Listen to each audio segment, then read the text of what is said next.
وعلیکم السلام جی، آپ کے پوسٹ مجھے ملا تھا۔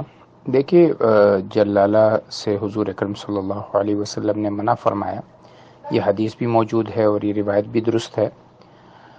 اب جلالہ کس کو کہتے ہیں، ذرا اس کی تعریف کو سمجھنا ضروری ہے۔ جلالہ اس جانور کو کہتے ہیں کہ جو بنیادی طور پر حلال ہو لیکن کسی حرام یا کسی گندگی کے کھانے کا مرتکب ہو، جس کی وجہ سے اس کے گوشت میں اس گندگی کی بدبو آنی شروع ہو جائے۔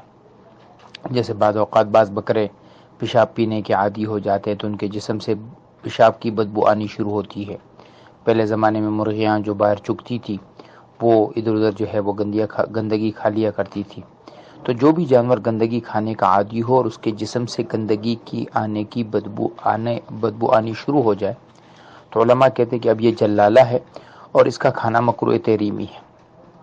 اس کے ساتھ ساتھ فقہا نے کتب فقہ میں اس کا علاج یہ لکھا ہے کہ اسے 3 دن تک باندھا جائے، جب تک اس کے جسم سے بدبو ختم ہو جائے، تو بدبو ختم ہونے کے بعد اب اسے آپ بلا کراہیت کھا سکتے ہیں۔ موجودہ زمانے میں پولٹری فارموں میں جو مرغیوں کو مختلف اجزاء کھلائے جاتے ہیں، اس میں انہیں خون بھی کھلایا جاتا ہے، انہیں خنزیر کا گوشت بھی کھلایا جاتا ہے۔ حرام چیز کا کھلانا جیسے انسان کو حرام ہے ویسے جانوروں کو بھی حرام ہے۔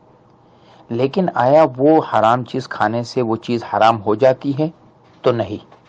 اگر اس چیز کی بدبو اس کے جسم سے آ رہی ہے، خنزیر کے گوشت کی بدبو آ رہی ہے، خون کی بدبو آ رہی ہے، تو ہم اسے باندھیں گے اور جب وہ بدبو ختم ہوگی تو اس کا کھانا حلال ہو جائے گا۔ لیکن اگر بدبو نہیں آ رہی ہے، جیسے عموماً پولٹری فارم کے جانوروں کے جسم سے بدبو نہیں آتی ہے، لہٰذا اس کے کھانے میں کوئی حرج نہیں ہے۔ ہاں، طبیعتاً اگر کسی آدمی کی طبیعت اس طرف مائل نہیں ہوتی ہے وہ الگ بات ہے، لیکن اس پر حرمت یا ناجائز ہونے کا فتویٰ نہیں لگایا جا سکتا۔